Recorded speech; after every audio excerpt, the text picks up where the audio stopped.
have now tuned into Insight Sundays, the show that brings you relevant news, youth topics with a new mission and focus for our communities. Here is your host, Adrian Mickens.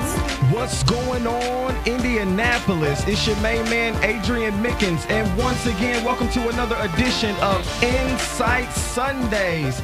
As always, we're going to give a special shout out to all of our sponsors, which is Andrew J. Brown Academy, Buttons and Bows Hair Salon, Bethesda Southeast Campus, Lighthouse Academy Charter School, Sam Ash Music Store, and Beach Grove Bible Church.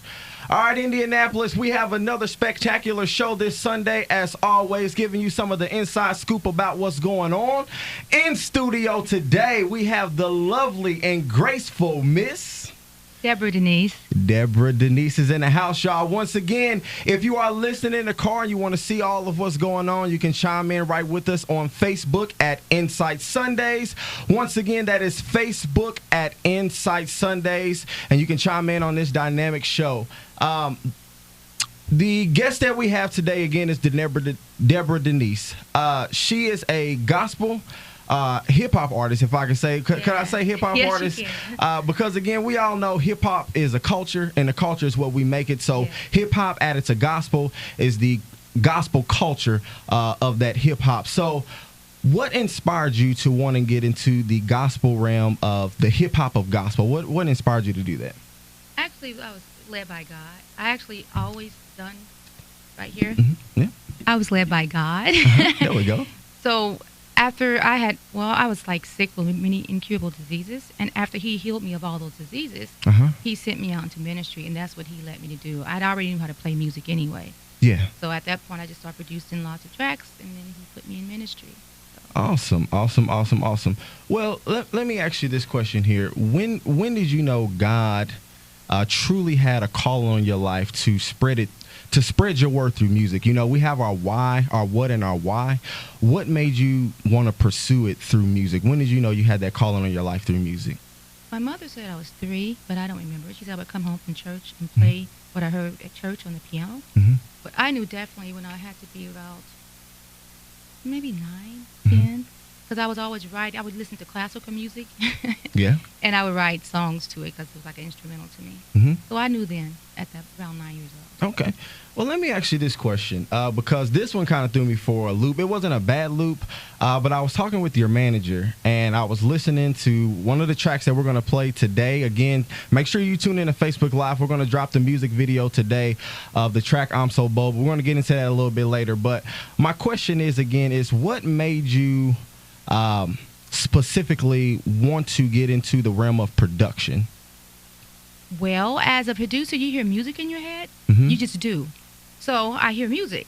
So I got to get a keyboard to lay it down. So that's what happened. When I was like, I think 15 is when I got my first keyboard. Yeah. And I started laying down my music I heard. So it's like you hear music in your head and you got to lay it down. So that's how. All right. Because, it really hasn't been, and even I don't want to, go too over on the secular side. It really isn't too many, female producers out in the realm besides like, our Missy Elliott's and different things like that. So that's pretty awesome that you kind of got into that productionary side. Have you produced for other artists or you just solely produce for yourself? I just solely produce for myself. Okay. Yeah. I've done a couple favor tracks for some, 2 people that I was cool with. But no, since my ministry is all me doing a lot of stuff, I don't have time to produce for other people. So every time I make music, it's usually for another album of mine or something like that. So no, I only produce for me. Only produce for you. Okay. Yeah. Well, let me ask you this question. Because I know from myself as a producer, how many tracks, like when you just get that itch, how many tracks you got to get out in a week? How many do you got to produce? Well, when I'm on a roll, I can do maybe 3 in a night, because I'll stay up until 8 in the morning and 9 in the morning doing tracks. But, like right now I'm promoting the album, so I've been doing some here and there maybe. But usually when I'm on a roll, I can do, 5, maybe 5 in a week. Now, in adjacent to the production, because we know songwriting it's a whole nother realm from the actual productionary side. So how do you infuse the two? Like we know we have writer's block sometime, and even from a production block, we can feel what we're writing, but sometimes when we get to the production, it's like, man, that beat's just not clicking. So how do you infuse the two together when you're combining the package of producing and songwriting? Well, most of the time I do the music first. Okay. And I vibe off of it. And sometimes I freestyle my lyrics because I used to rap. don't seem like it, but no. I used to rap long ago, but I freestyle my lyrics sometimes based on the feeling that like the spirit stirs in me. Yeah. So a lot of my songs is actually freestyle. Then I go write the lyrics later. There's a few that I did first, the lyrics and then the music, but most of the time I do my music first, and then I vibe off of it. That's how I get the words. And you know, I always say, and I won't say that you feel ashamed, but you know, and specifically when you're saying that I used to rap, are you particularly talking about like the secular rap, like heavy rap like that? No, I did Christian rap. Just always been Christian rap. Okay. I done secular rap too. Okay, no, and listen, that's why I said it's okay because you know we have a lot of young listeners who listen to the program, and so I want to get them to understand that there's more than one avenue. When we talk about the production of music, you know, it's so easy to get involved into the, as we say, quote unquote, secular rap that's non-gospel. It's so easy. There's so many markets for it. There's plenty of platforms for it, but it's a smaller, narrow platform when you're doing good. That's pretty ironic, but there's always a smaller platform when you're talking about the gospel of God, and especially, you know, it's kind of a danged if you do, danged if you don't situation, because you have your heavy gospel people, you know, who says, oh, no, you know, and it took Kirk Franklin, you know, at that time, you know, in the late 90s to kind of bridge that gap and kind of cross it over a little bit. So do you get that kind of rhetoric sometime from the gospel community when they hear some of your music? Because you kind of got that Erica Campbell feel, you know, with your tracks, and I really dig it. Some of them that are like up-tempo. You have some ballad feels too as well, but some of them are up-tempo. So do you get that kind of feel from the gospel community? I haven't gotten anything like that yet. I've been getting a lot of love. Just a lot of love back? A lot of feedback? I don't think that I haven't. Yeah, even some older people, you know, like in their 40s and stuff, they actually like it too. They say it ministers to their spirit and it actually uplifts them and they worship off of it. So I haven't had any flack yet. All right. And again, I wasn't trying to create any bad vibes. I just, you know, just want to get that out there to let everybody know again for our younger audience that there is another way and that there is another platform to be able to do the things that you do. So let me ask you this question. Would you be able to produce for somebody else, or you just solely want to just produce for yourself? Like if somebody wanted to buy some of your tracks or different things like that, how would people go about, you know, getting in contact with you with that? Or that's something that you just don't do right now? You just focus on your career? I really don't have time to do music for anybody but me. That's how it is. My schedule is so tight. I don't. It's like, so that's why if I did, it'd be like a favor, you know. But it's too tight. It's too tight to do me and then somebody else. That's awesome. So have we had any performances here lately within like the past year of 2016, or what do we got coming up now? This whole last year was all about the album. I was trying to finish the project, and it just came out maybe like 2.5 months ago. 2.5 months ago. Yeah, I was still producing music. I was in the studio, and then we was all about promotion, and then we finally released it. So I don't even know if I did even ministry anywhere last year. If I did, it was earlier last year. Okay. Yeah. You didn't do like any special appearances at churches or anything like that? If I did, it was earlier last year. Just earlier last year? Yeah, because once it turned like March, I was on the roll with the finishing the project, the album. Okay. And I didn't even get you to, you know, state this. What's the name of is it just a record label, record company? What do we have? What's the name of that? It's DK Music Group. DK Music Group is what it's called. Divine Kingdom Music Group. Okay, I got you. All right. I think I seen that at the end of that video. So I'm guessing that's to say right now that I know that you said you're focused on your career, so you're not looking for new artists at the time. I'm not for sure if your manager produces other artists or he just produces under the umbrella, you know, of that label. So in the meantime, we're just going to take a quick break. When we come back, we're going to talk a little bit more to the great Deborah Denise, and we're going to air the music video live here in just a second. So we'll catch you guys here on break in about 2 minutes. Welcome back, Indianapolis. It's your main man, Adrian Mickens, once again with the hottest show in Indie, Insight Sundays, presented by Harambe Production. Once again, we want to give a shout out to all of our sponsors at Andrew J. Brown Academy, Buttons and Bows Hair Salon, Bethesda Southeast Campus, Lighthouse Academy Charter School, Sam Ash Music Store, and Beach Grove Bible Church. Once again, in studio, we have the great Deborah Denise, who's a gospel successful artist here in the city, and I'm telling you guys, she is on fire. If you want to catch up with us once again, you can see all of this live on Facebook Live at Insight Sundays. You can catch us on Instagram, Twitter, Snapchat, and of course YouTube to see all of our videos in HD, all at Insight Sundays. We're going to get back to the interview here with the great Deborah Denise. So I would like to know, and this is just a hair of a tangent, not too far, but I know you have the inspirational feel, you have the gospel feel. Yeah. So I want to know your opinion and your thoughts to the best of your ability on the Women's March that occurred yesterday.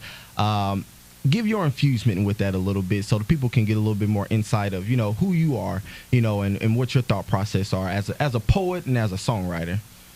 Actually, I didn't watch the coverage on it. You didn't watch the coverage on the Women's March? No, I actually just found out about it, I think, Friday night. Friday night, you did? Yeah, I didn't even know it already happened. Okay. I just read about it, and I was like, oh, they have a march. Well, let's see this question then. How do you feel about everything as far as transpired around the election till now? As a woman, how do you feel about that? And what would you tell to the young ladies to keep them inspired in regards to letting them know that if they keep positive, if they keep with the education, that they can aspire to be what it is that they want to be? Again, I'm not a woman, so hearing it from you as an artist, you know, they tend to gravitate a little bit more to what the artist has to say as an inspirational voice. Okay, what was the question? The question specifically is, what would you tell the young ladies about everything that's going on with the inauguration, the election? What would you do to keep them inspired? Actually, I would just tell them to focus on their goals and stuff, because the election has a whole lot of like uproar going on because of no one for some reason wanted Trump to win. Yeah. But I would tell them to focus on what they're doing, focus on their future. Do not let what Trump's beliefs are or anyone else's affect what they are, what they plan to be in the future. So my whole thing would be stick to school, focus on your goals, and do not get caught up in all the outrage that's going on right now. And the reason why I asked that is because I didn't know if you go out and speak, you know, to the young ladies specifically or the youth as a whole. I didn't know if you go out like that from time to time as an artist, you know, when you're signing autographs and different things like that. I don't know if you have like some of these conversations with your fans. You know, I didn't know, you know, if you do different things like that or not, and just keep them uplifted and different things like that. So what's something that your fans, you know, without giving a whole bunch, what's something that they should know about you, like personality wise, like your upbeatness, you're happy, like what's something that your fans should know about you, your spirit? Me spiritually, I'm very submitted to the Lord, and I live to do whatever He wants me to do. I'm totally submitted to Him. But as serious I am when it comes to, you know, to my faith, I'm very silly. People wouldn't believe that, but I'm very goofy. I'm very silly. I don't think my fans will know that because every picture they see of me, I always look serious in it. But I'm very lighthearted, jokester. So that's what I like to know. And then what would you say to anybody who's aspiring to be in the gospel entertainment industry? How would you tell them to get started, and how would you tell them to stay motivated? Because in any part of the industry of music, it's hard. It's hard to get into, first of all, to get people to notice that you're there. And you have a great following. You know, I've seen a lot of your videos and channels and different things like that. You have a great massive following. So what would you do to tell them to stay inspired, to keep motivating, to keep going in the gospel entertainment industry? First and foremost, they should make sure they really are a believer, you know, that you really have accepted Christ as your Savior. After that, they should submit every area over to Him and obey Him. And honestly, God will open doors. The more you obey Him, the more He'll open doors for you. So after, honest, that's how God has done me. It's like the more submitted I am, I have more opportunities He brought my way. So my whole thing would be, the focus should be submitting to the Lord. Of course, everything you do for the Lord, you should do your best. You should do it unto the Lord. So if you're doing a track, or if you're singing, or if it's on a lower scale, you know, instead of a big, massive audience, you should still give 100% and take it as if it was a big, grand stage. You should actually always give 100% when it comes to doing anything for the Lord. Absolutely. You know, I say that because it's so hard to get into anything within the realm of entertainment. From a blood, sweat, and tear aspect, And it sounds like, you know too as well. Oh, yeah. You're going to get a lot of no's before you get that one yes. I guarantee it. And for whatever it is that you aspire to do within the industry, there's more than just singing. You can be a producer. You can be a songwriter. There is thousands of ghostwriters that people do not know about, and that's how they get into the door. So don't be afraid to be humble first to get to where you want to be, because that will kind of give you a good transition over. So once again, if you're listening live, we are getting ready to air the music video of I'm So Bold on Facebook Live. Once again, that's Facebook Live at Insight Sundays. Right before we do that, I'm going to give you guys just a few seconds to go ahead and find that channel on Insight Sundays on Facebook. What inspired you to create that song? Because I'm telling you, and I'm being honest, this is like nothing fake or phony. I really have been playing that song for the past 2 days. I really enjoy the track, the production. I'm a woofer guy. The 808s is bumping, especially after about that 8 beats in, man, the 808 kick in. I love the track. So what made you make the track of I'm So Bold? Well, you know how sometimes we go through things as Christians, and God got to remind us who we are in Him. We're soldiers, we're His ambassadors. We're supposed to be strong and bold as lions. So I actually wrote the song so it could let other believers know who we are. They need to know where we stand. Greater is He who's in us than he that's in the world. Yeah. We're supposed to be fearless. So yeah, that's to actually just get everybody that's believers pumped up to realize their stand in Christ and who they are in Christ.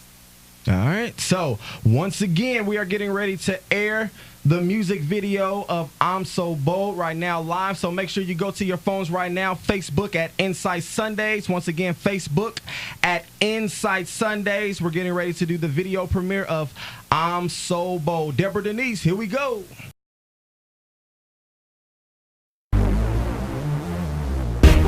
Greater is He in me. Greater is He in me.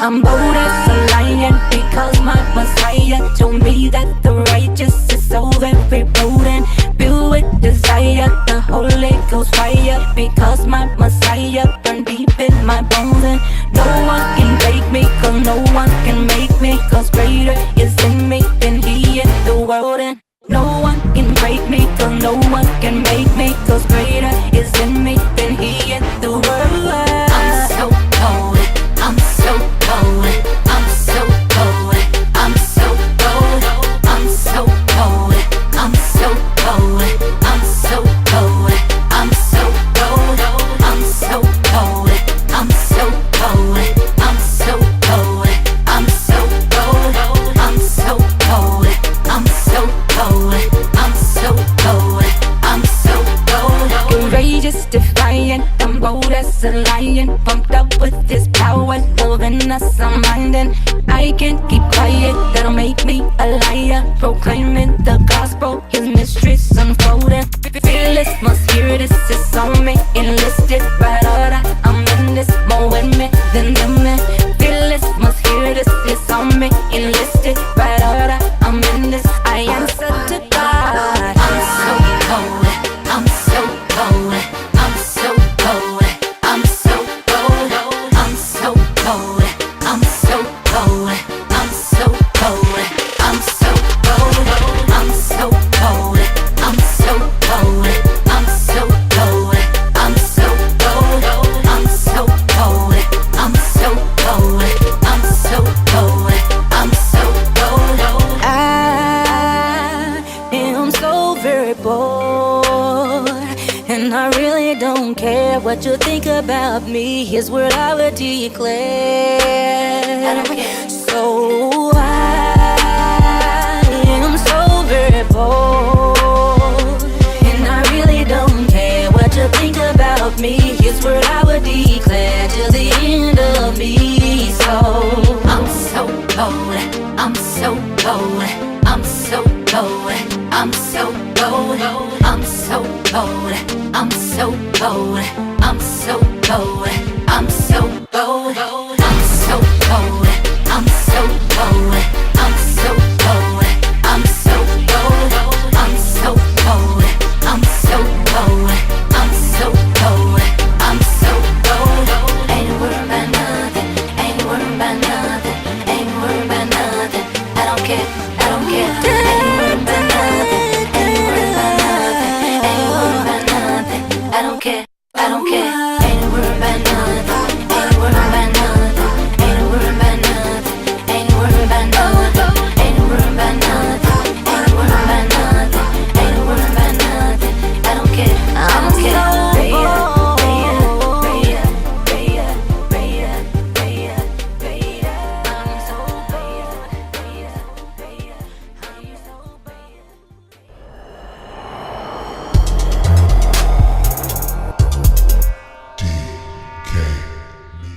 Welcome back, Indianapolis. Once again, I hope you got a chance to check out that dynamic music video from Deborah Denise, I'm So Bold, live on Facebook. We just showed that again. If you want to catch it again, you can go right to her page, which is Deborah Denise. We're going to get right back into the show here with Miss Deborah Denise. If people want to find you online, other than Facebook, where can they find you at? The best contact information to basically, once the album, I know we got this album here done. If they want to book you, where can people find you at? They can find me on my actual website, which is www.deborahdenisemusic.com. So it's deborahdenisemusic.com. Or they can contact, if they want to book me for a show, they can contact my manager at bookdeborahdenise@gmail.com. And also, you can get me on Twitter, which is Key4, so it's KEEY 4. Mm-hmm. And Instagram is just Deborah Denise, and it's a lower dash. Lower dash, okay. Yeah, so Instagram, Facebook, you already said that. And then Facebook is Deborah Denise Music as well. Okay, Snapchat it all for our younger listeners. I haven't got on that yet. I got an account, but I'm so busy, I don't have time to hold it all the time. Trust me, I'm the same way, and I know I promote it like crazy. Yeah. But, for a video that only lasts for a few seconds and then it deletes. You got to do it multiple times in a day, yes, right? Yes, definitely. So I'm a Twitter, Facebook, and Instagram person. That's my realm. The Snapchat is growing on me, so it's growing on me. So once again, we do appreciate having the great Deborah Denise in the house. I'm telling you guys, she is a very dynamic artist. She has lots of videos. What's your YouTube channel? It's Deborah Denise Music. Deborah Denise Music. Go on her channel and please, please, please check out all of her videos. I know we just played the I'm So Bold video on Facebook Live at Insight Sundays, but I'm telling you, all of her songs are dynamic. Not all of them are on the heavy hip-hop side. I'm telling you, she has that Erica Campbell vibe where she can sing it, and then she can add a little flavor to it, too, as well. So, again, Miss Deborah Denise, I appreciate you for coming into the studio today, sharing your love and inspiration and your gifts and your talents. Once again, this has been another edition of Insight Sundays. We will check you guys out next week.